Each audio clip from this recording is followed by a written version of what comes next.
Ei, pessoal, eu sou o Dr. Gilmar Reis, trazendo para você mais um Saúde Todo Dia, como médico, professor, trazendo as informações relevantes para que você possa ter uma melhor qualidade de vida. Vamos falar hoje sobre a dengue. É isso aí. Nós estamos aí com um aumento expressivo dos casos de dengue, em algumas regiões aumento de 600, 800% nos casos.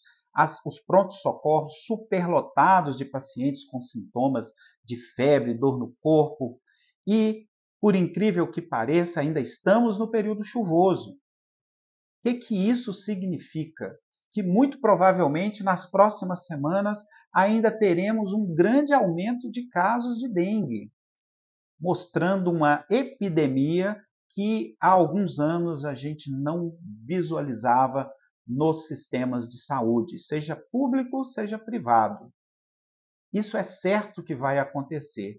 E nós temos um agravante, que é o período de carnaval, que teremos um aglomerado de pessoas em praticamente 80, 90% das cidades brasileiras, o que vai facilitar ainda mais a transmissão da dengue. E o que é a dengue, né?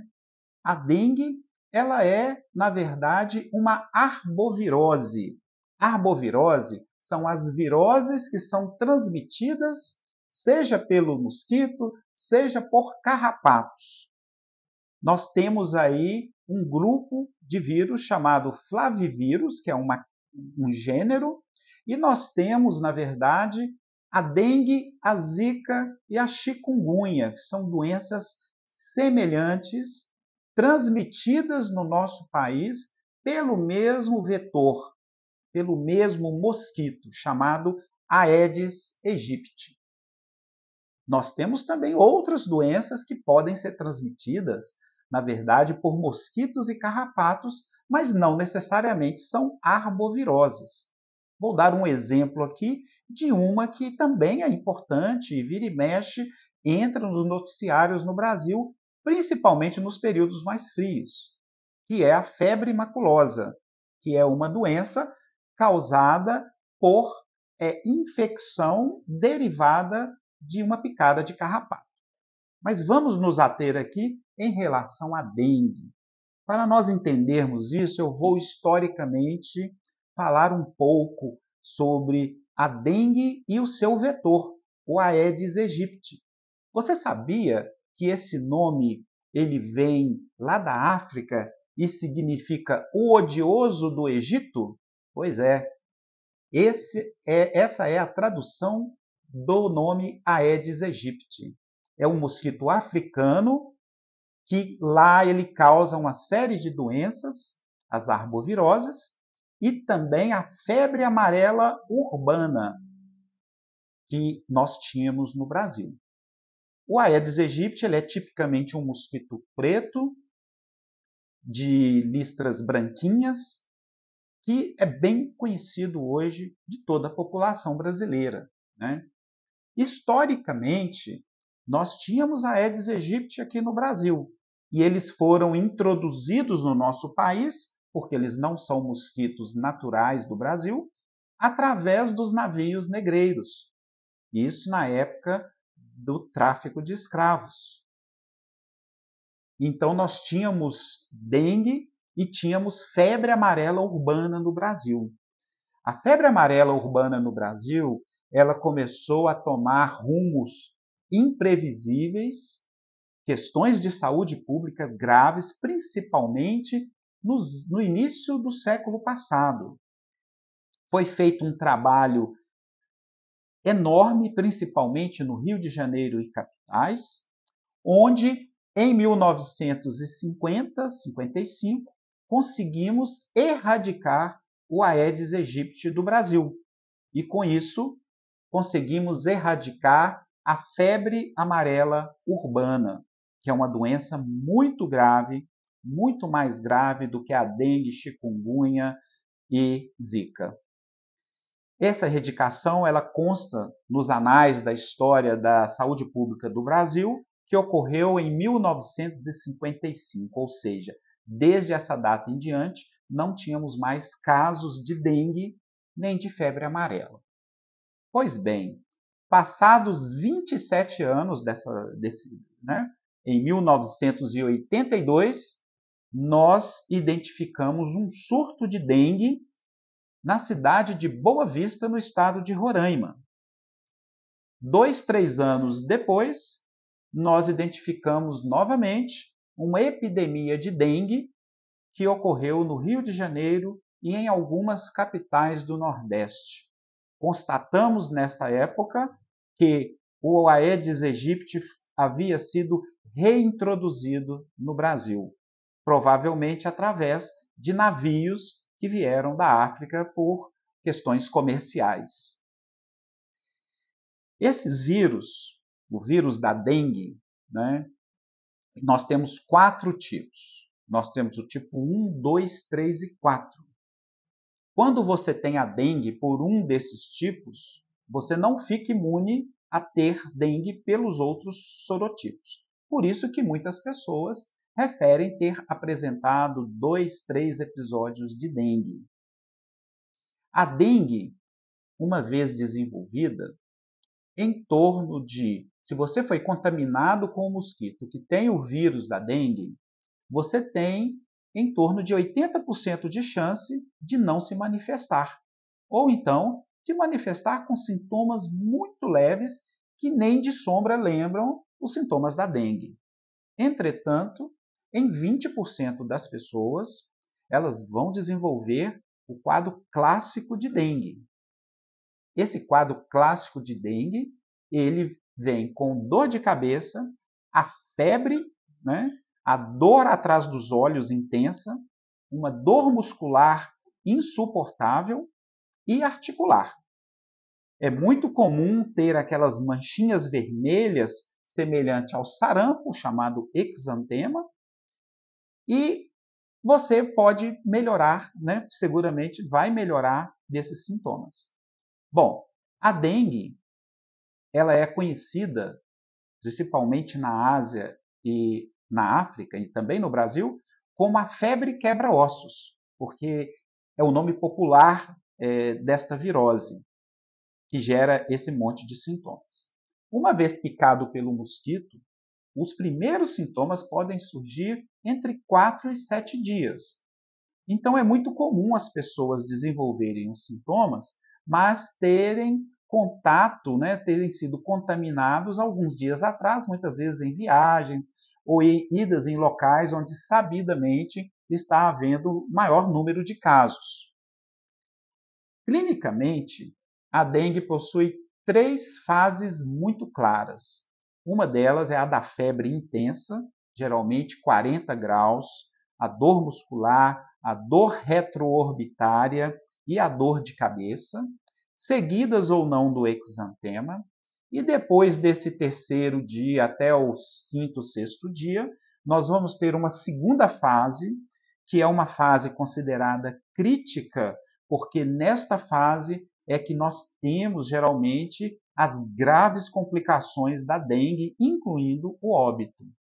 A febre alta e o processo imunoinflamatório podem entrar numa cascata descontrolada de inflamação, com uma vasodilatação grave. O que é isso? Os vasos dilatam muito, a pressão cai, o líquido extravasa, inclusive para pulmões. Vamos ter a plaquetopenia, as alterações hematológicas, sangramentos e, infelizmente, pode entrar num quadro de falência de múltiplos órgãos e vir a falecer. Nesta semana, nós tivemos a confirmação de 2 óbitos daqui na região metropolitana de Belo Horizonte e estamos tendo confirmação de óbitos em vários locais do país devido ao quadro de dengue.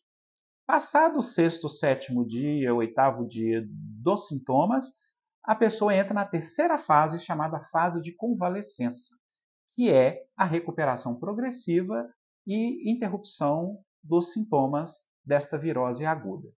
Infelizmente, durante a segunda fase, muitas complicações podem ocorrer e as pessoas podem persistir por semanas com quadro grave, devido a essas complicações. Nós precisamos, em termos de sintomas, né, como nós temos 3 tipos de doenças que são transmitidas pelo mesmo mosquito, o Aedes aegypti, a dengue, a chikungunya e a zika, então existem pequenas oscilações e diferenças aí que nos fazem lembrar uma ou outra doença. A primeira é aquela dor retroorbitária intensa, aquele exantema, aquelas pintinhas vermelhas, aqueles sangramentos, né? E a febre de 40 graus com dor muscular intensa. Isso são os sintomas clássicos da dengue. A zika, geralmente, você vai ter uma vermelhidão nos olhos muito intensa. A febre não é importante, geralmente é uma febre 37, 38 no máximo, não é? E tem um exantema que coça muito. Então, isso vai lembrar mais da zika. A chikungunya, ela pode cursar com uma febre relativamente baixa ou com uma febre muito alta, igual a dengue, mas caracteristicamente ela vai dar muito mais sintomas articulares, de uma dor intensa articular, muitas vezes com inchaço, com líquido nas articulações, praticamente impedindo você de caminhar. Então, essa é a chikungunya. No caso da dengue, a grande preocupação é com esta resposta imunoinflamatória descontrolada, que é rara, felizmente, e também com as complicações hemorrágicas, que é a chamada transformação hemorrágica da dengue. Para isso, existe um teste muito simples que todos os nossos colegas que atendem nas grandes urgências médicas sabem como fazer, que é a prova do laço. A prova do laço ela é feita com um manguito de pressão arterial. Após aferir a sua pressão arterial, o colega vai insuflar o manguito, deixar ele apertado no seu braço, ele vai fazer uma marquinha no seu braço, de uma área delimitada, e ele vai ver o número de sangramentos que vão surgir ali por causa desta compressão que está fazendo. Se surgir sangramento, é a prova do laço positivo, geralmente é a dengue que causa este tipo de problema. Qual que é o tratamento para as arboviroses, no caso a dengue?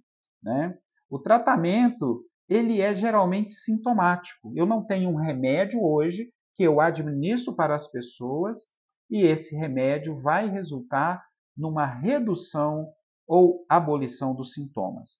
Todo tratamento que a gente faz é para melhorar somente os sintomas sem interferir na gravidade ou no prognóstico dessa doença. Quando você está com febre muito alta, dor em torno dos olhos, cefaleia, vá a um pronto atendimento, faça uma avaliação médica para que o colega médico, com essa avaliação profissional, dê o diagnóstico que você tenha ou faça a suspeita. Dependendo da fase dos sintomas que você tem, ele pode fazer exames adicionais, seja para ver potenciais complicações, seja para dar um diagnóstico mais preciso, porque os anticorpos eles levam algum tempo para se elevarem no sangue e serem percebidos através dos exames. Você deve beber bastante líquidos, né? Porque a febre faz perder muita água, deve ficar em repouso, ficar mais quieto. Toda virose acaba reduzindo a imunidade, então a chance de desenvolver infecções secundárias bacterianas, pneumonia, sinusite e otite, ela aumenta bastante. E os medicamentos, utilizar somente aqueles indicados pelos médicos para o tratamento sintomático do seu quadro clínico. Um remédio não deve ser usado em hipótese alguma em pacientes com suspeita de dengue, que é a aspirina. A aspirina como tratamento da dor.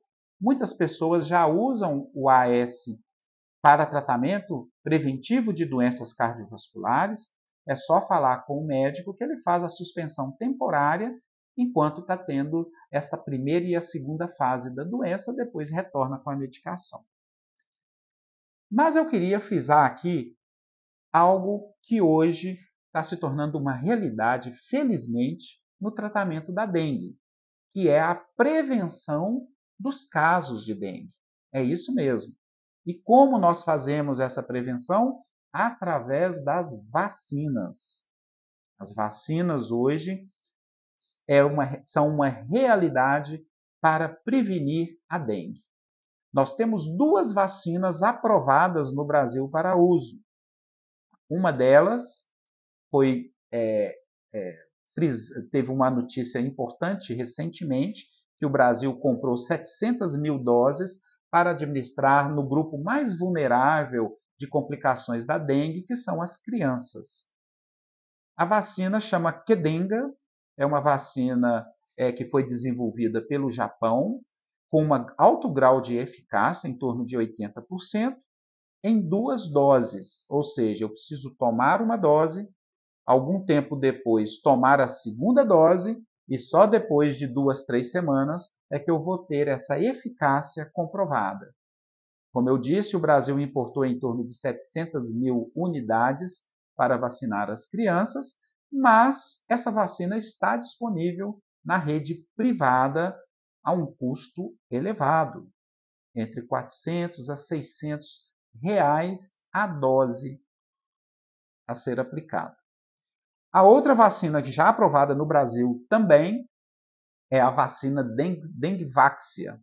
Ela é uma vacina da mesma forma, utilizada para os 4 sorotipos da dengue, com uma eficácia um pouco menor do que essa, em torno de 70% a 75%, mas essa vacina tem um problema. As pessoas que usam essa vacina e têm um episódio de dengue, a tendência é que essa dengue seja mais grave do que seria numa população não vacinada. E é uma vacina que é recomendada somente para quem já teve um episódio documentado de dengue. Ou seja, não é uma vacina para ser utilizada na população de uma maneira genérica.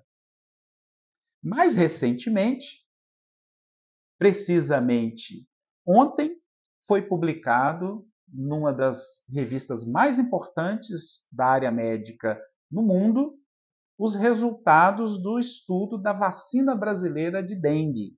É a vacina feita pelo Butantan, em São Paulo. Essa vacina está em estudo já desde 2018, num estudo aqui no Brasil, e os resultados finais foram liberados ontem nesta revista. É uma vacina de dose única, é uma vacina que produz uma eficácia em torno de 80%, semelhante à vacina Qdenga. O que é a eficácia de 80%? Não ter dengue. E os pacientes com dengue que nenhum deles tiveram as formas graves da doença. Na vacina Qdenga, nos estudos que foram publicados, alguns pacientes que tiveram dengue tiveram formas graves da doença. É uma vacina nacional, testada no nosso país e que agora vai ser avaliada pela Anvisa. Provavelmente nos próximos meses nós saberemos aí o que a Anvisa, a avaliação que a Anvisa vai dar, e nós temos muita esperança que ela seja positiva, que seja aprovada, porque eu conheço boa parte dos colegas cientistas envolvidos na pesquisa e são colegas de altíssimo nível. Então, meus colegas, pessoas, prepare-se para a pandemia. E como nós podemos preparar para a pandemia? Prevenindo, fazendo a limpeza dos nossos quintais, dos nossos recipientes que contêm água parada, porque 80% da prevenção ela é feita por nós dentro das nossas residências, dentro dos nossos lotes, dos nossos quintais. Então, siga essa dica.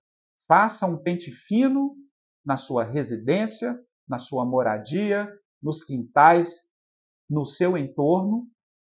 Estimulem as pessoas a fazer essa limpeza e a matar esses mosquitos, essas larvas. E, em caso de sintomas, procure a avaliação médica para ter uma orientação adequada de como se proceder.